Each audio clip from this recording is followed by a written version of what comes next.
En este espacio no son responsabilidad de la emisora.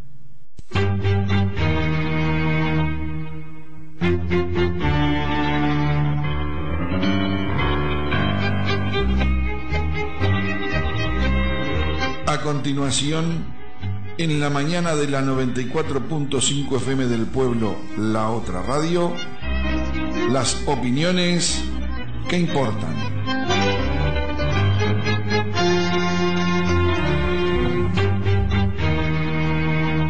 En las opiniones que importan, contamos con la colaboración del doctor Rómulo Rodríguez Canzani, nacido en Mendoza, quinta sección, en el año 1935. Familia de origen netamente campesina, cursó escuela rural, recibido de doctor en medicina en el año 1967. Tuvo militancia estudiantil y gremial universitaria. Integró el MLN, Movimiento de Liberación Nacional Tupamaros. Preso político hasta el año 1985. Reintegrado después de su liberación a los cargos obtenidos por concurso, militando hasta la fecha. En las opiniones que importan, Rómulo Rodríguez Canzani. Lunes. Minutos después de las 10 de la mañana por 94.5 FM del pueblo, La Otra Radio. Buenos días, audiencia de la 94.5.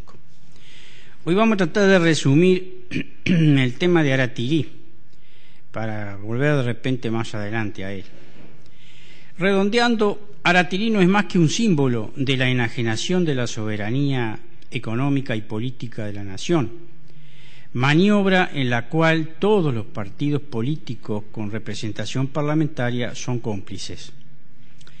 La complicidad comprende desde la presidencia de la nación al poder legislativo, judicial, juntas departamentales, alcaldías, los señores intendentes, etc. Sea esto por acción o por omisión. Ahora están retocando el proyecto, pero el pescado ya está vendido. La diferencia que tiene Aratirí con la extranjerización del 41% de la tierra que han hecho hasta ahora es que hay que modificar la vieja ley de minería, de manera que los gringos se lleven la riqueza del subsuelo, pero que todo parezca normal y honorable. De paso, se deja el camino abierto a la explotación de otros minerales, como el oro, las piedras semipreciosas o algún mineral de los raros que pudieran haber. Los otros días un vecino me decía, ¿es cierto que hay oro en Cerro Colorado? La verdad, no lo sé. Sin embargo, hay un recurso que va enganchado con el hierro de Aratirí, que es el agua, del cual casi ni se habla, y de la cual la minería intenta apropiarse usando el agua de modo contaminante, con técnicas ya rechazadas en países superindustrializados. El proyecto plantea, además, un hidroducto que usará recursos hídricos cuya fuente no se aclara y que permitiría llevar el mineral al puerto de La Paloma. Y hablando de puertos, aquí se explica que el presidente Mujica esté haciendo propaganda a las obras de puertos en esa zona, sea para la madera, para el hierro o para aquello que los gringos le vayan a pedir. Respecto a esto, el gobierno neoliberal trata de adaptarse a lo que ordenan los organismos financieros internacionales o el imperio, o sea, adaptarse al plan IRSA, que es el Plan de Integración de la Infraestructura Regional Sudamericana, y en eso entra la entrega de AFE, la entrega de los puertos, de las carreteras y de los aeropuertos, y etcétera. Es decir, que todas las moscas se van atando por el rabo, aunque no parezca. El país obedece las órdenes de los organismos financieros internacionales y adapta a su costo, es decir, a costa del pueblo, todas las comunicaciones que harán posible la ganancia de esas mismas inversiones extranjeras. A todo esto, y abreviando, ¿quién pagará los costos del daño ambiental? Se usarán 14.000 toneladas de explosivos por año con sus efectos de micropolvos negativos para el pastoreo, con el daño sonoro inevitable, con la lluvia ácida por la degradación química de los explosivos, con los daños hídricos, etc.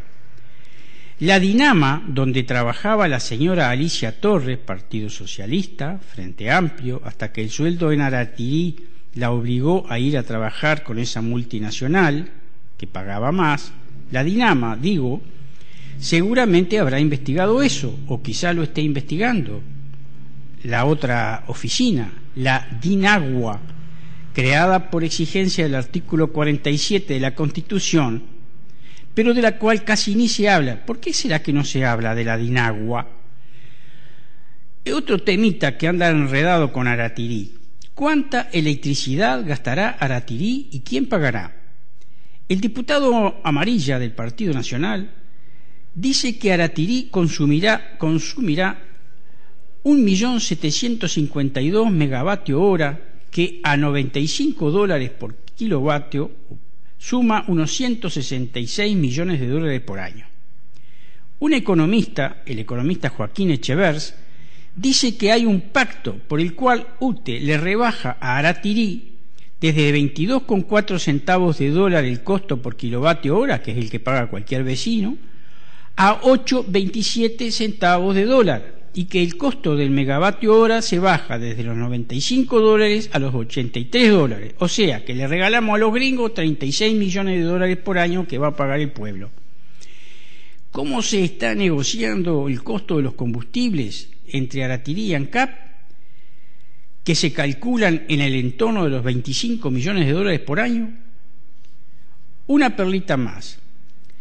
Existe una cámara minera, así, aunque usted no lo crea, presidida por el señor Ignacio Salazar, de Orosur, y que conforman además ANCAP y, ¿quién más?, Aratirí, o desea Semín Ferrus. El señor Salazar escribió en la Diaria advirtiendo en contra de las nacionalizaciones de los recursos naturales, porque eso pondría en peligro los negocios tipo Aratirí u otros negocios. Y pone el ejemplo de que cuando los revolucionarios bolivarianos nacionalizaron sus recursos, los inversores gringos se fueron. Toda una declaración de fe ideológica neoliberal, la del señor Salazar, recogido por la Diaria, que no motivó ninguna respuesta de ningún frente amplista, por lo menos que yo sepa. Sin embargo, debe aclararse que el diputado Cardoso del Partido Nacional proponía nacionalizar, pero Cardoso es más inteligente, creo, que Salazar, porque quiere lo mismo que Salazar, salvo que pide que el Estado se asocie con los gringos en una participación pública-privada. Por tanto, más que nunca es necesario ver que debajo de las diferencias aparentes del discurso todos están en la misma, todos sostienen la misma filosofía neoliberal según la cual el Estado deja de ser el organizador de la economía y el distribuidor de los recursos, quedando ese papel a cargo del libre mercado. El Estado, a lo sumo, elabora las leyes que necesita el capital financiero en esta fase del neocolonialismo neoliberal. Algo más. Ustedes habrán visto que en estos días apareció el tema de la regasificadora. Bueno, les pedimos que estén atentos a ver si este tema de la regasificadora no tiene algo que ver por allí, con el tema Aratirí. Vamos a otros temitas que andan en la vuelta. Uno de ellos, poco conocido sin duda, refiere a una denuncia radicada en la Fiscalía Civil Tercero del 3 de abril del 3 de abril pasado, en el juzgado de primera instancia en lo civil, donde se solicita protección del medio ambiente contra el Estado por los daños ocasionados por el cambio de la matriz productiva, tan propagandeado por la oligarquía en el gobierno, que presupone las inversiones extranjeras directas. La denuncia culpa a los herbicidas, pesticidas, transgénicos, minería a cielo abierto, etc., y advierte sobre la presencia de cianobacterias. Sobre el tema hace tiempo que se investiga por parte de universitarios fieles al artículo 2 de la Ley Orgánica de la Universidad, que señala la obligación de sus integrantes de trabajar en interés del pueblo. De estos profesionales, el que quizás se haya nombrado más en estos días es el doctor Panario, pero por ahora lo dejamos por ahí y sin duda vamos a volver sobre este tema. El asunto preocupa, claro, al gobierno de la oligarquía, de los 4 partidos, vamos a entendernos, y no es para menos. Si la contaminación, que ya parece ser inocultable, no puede disimularse, lo que se cae es nada menos que la famosa matriz productiva. El asunto está radicado a nivel del Estado, en OCE, en el Ministerio de Vivienda, Ordenamiento Territorial y Medio Ambiente, en la DINAMA, en la DINAGUA y en la universidad, comprendiendo ahora al propio Poder Judicial. Por otro lado, en otro tema, apareció el amigo Vergara, alumno de Astori, igual que el ministro Lorenzo.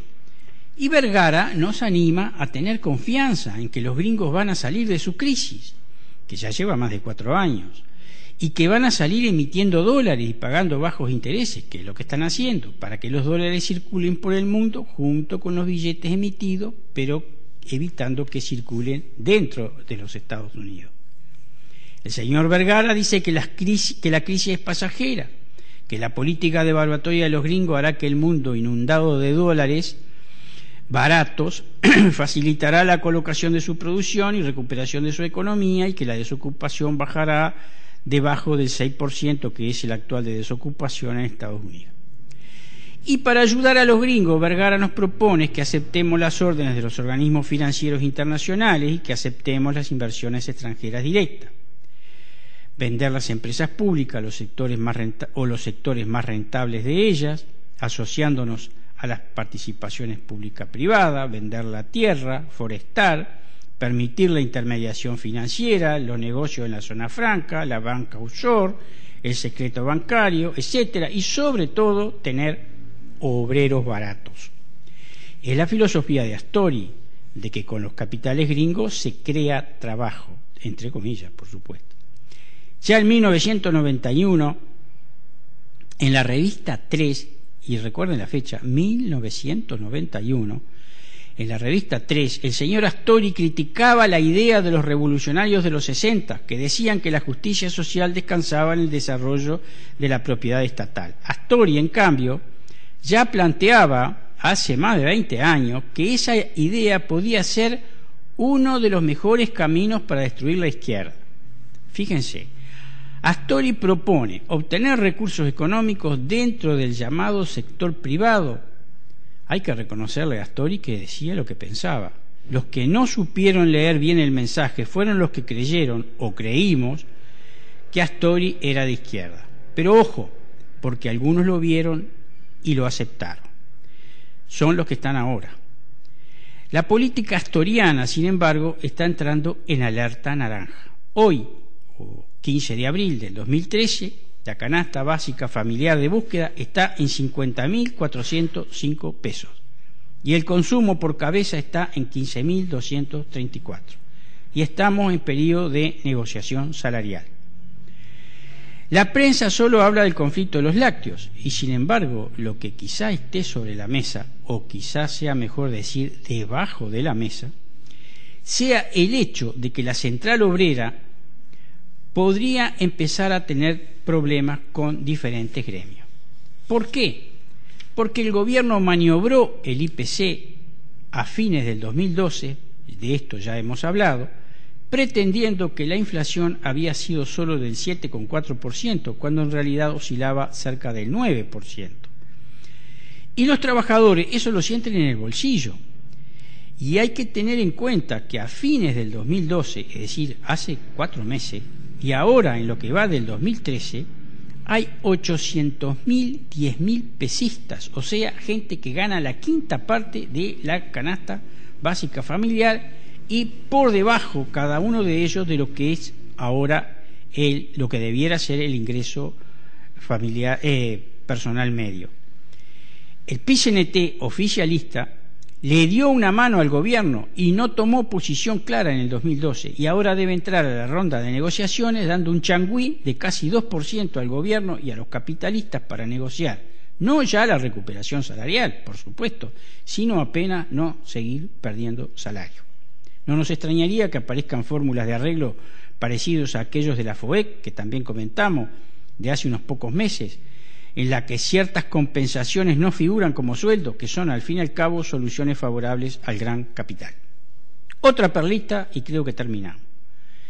Para el Banco Central del Uruguay la economía cayó 3,9% en diciembre del 2012. Según el Observador, diario pro-oligárquico si los hay, los trabajadores uruguayos generan por año riquezas por valor de unos 50.000 millones de dólares, unos 15.000 dólares por habitante y por año, o sea, unos 286.000 pesos, que serían alrededor de 24.000 pesos por mes y por persona, casi media canasta básica familiar.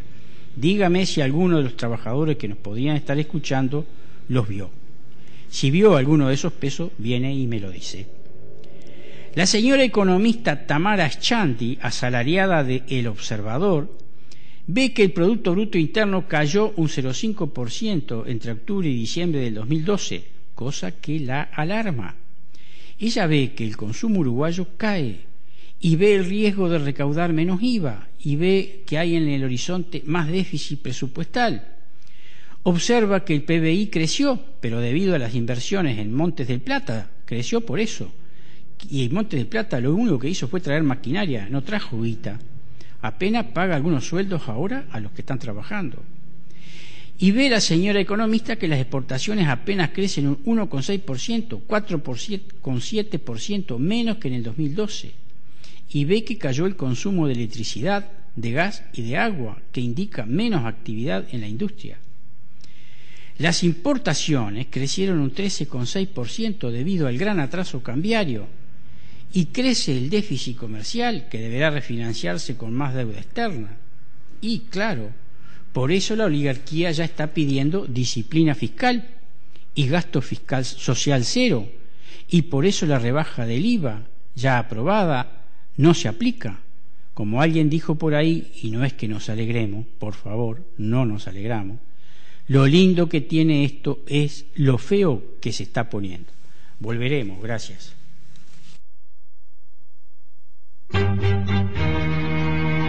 Esto fue Las Opiniones que Importan, en la mañana de 94.5 FM del Pueblo, la otra radio.